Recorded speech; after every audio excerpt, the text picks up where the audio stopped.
Now we can begin adding detail to the shoulder rest here.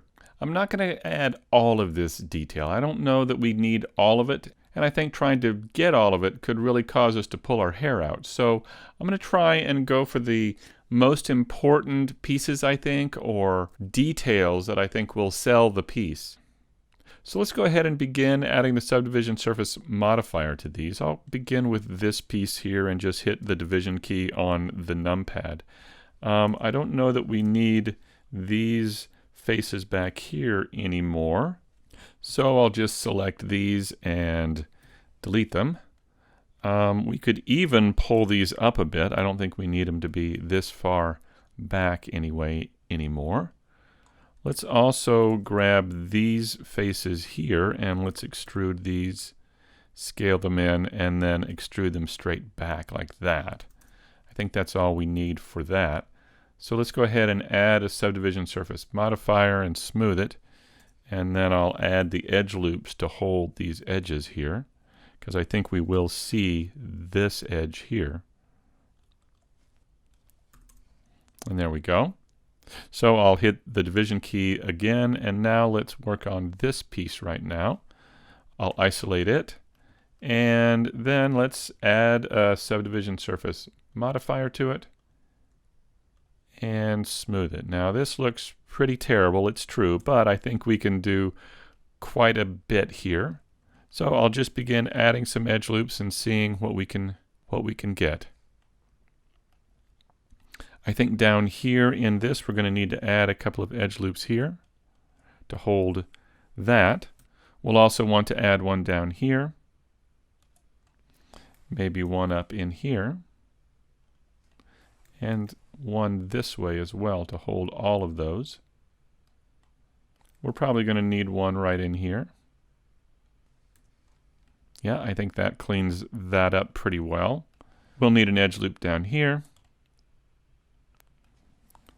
We'll need one in here to hold this piece right there. And this right here. Up here, I think I'd like an edge loop right here to define that edge just a little bit better. And all of this is pretty ugly. However, we're going to have these pieces here, this here, and this covering a lot of this. So I'm not too worried about it. However, I think we could maybe do a little bit better by selecting these faces here and extruding and scaling in just a bit like that. Give it an extra edge loop in there, and that helps clean that up a bit. This in here, I think it will be covered, but let's go ahead and add one more edge loop right in here just in case. There we go. That's pretty clean. Now let's go and work on this piece here.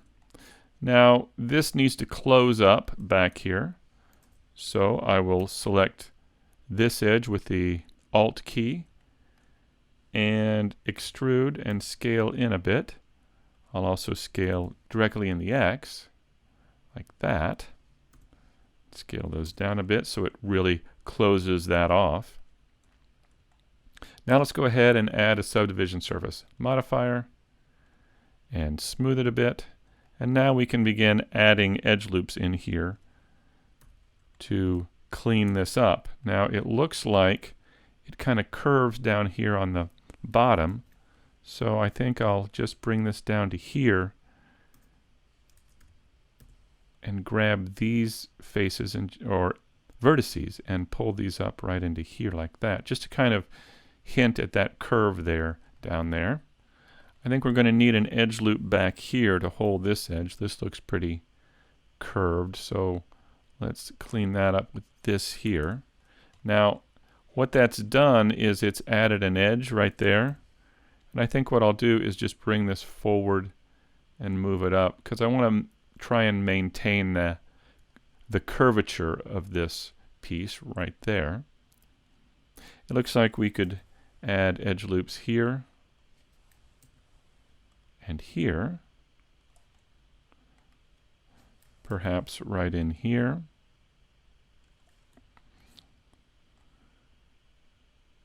and maybe a few here and here, like that. That's beginning to clean that up a bit. And also it looks like we probably need edges in here to hold this, and in here to hold this, and then a couple of edges here that we can pull out like that. All right, that's cleaning that up pretty well. I think I'd like to grab these edges here and pull them forward just a bit. It looks to me like that curve could be a little bit smoother. Something like that. Yeah, there you go. Now let's work on this piece here. If we go to the side view, we can see that it has these ridges here. You can see them in this image here, and I'd like to try and get some of that. I think that looks pretty good. So what I'll do is, first of all, grab maybe these faces here and pull them back a bit. And then I need to insert some edge loops to try and get the ridges here. So I'll insert an edge loop here to try and catch that right there. We'll need a couple in here, so maybe 3 here it looks like. Right here, here, and there. And then several down here. Let's see. If I move these up 1, 2, 3, 4, 5, 6, this looks pretty good. I think we can go with this here. I'll move them up just a slight bit more like that. There we go. Now, if we select these faces, we'll want to extrude these individually so that they each have their own little extrusion here. Something like this. Now what I'll do is kind of tumble around here, and I want to extrude each individual one of those. So I can come over here to the Tools tab, and under the Extrude menu here, there's this Extrude Individual Faces. So I'll hit that, and then I'll click, and now I want to scale each one of these individually. So I need to change from median point to individual origins. Now if I hit S and scale in, you can see I'm scaling in there, and I'll also scale in the Z just a bit like that. And then I'll pull these straight out like this. And I think I also need to pull this one straight out like this. Maybe like that. Okay, so now let's go ahead and smooth these and see how we did. I'll add a subdivision surface modifier once again, and in object mode I'll smooth it. Now we just need to add some edge loops here to hold these. So I'll insert 2 here. I need to switch back to my median point and scale them out in the X like that. It looks like I need a couple of edge loops up here on this side like this, and maybe like this. Let's try that. That's looking pretty good, but I feel like these are kind of not sized properly. So I'm going to need to go in, and in face mode I could grab these faces here and begin kind of moving them down like this,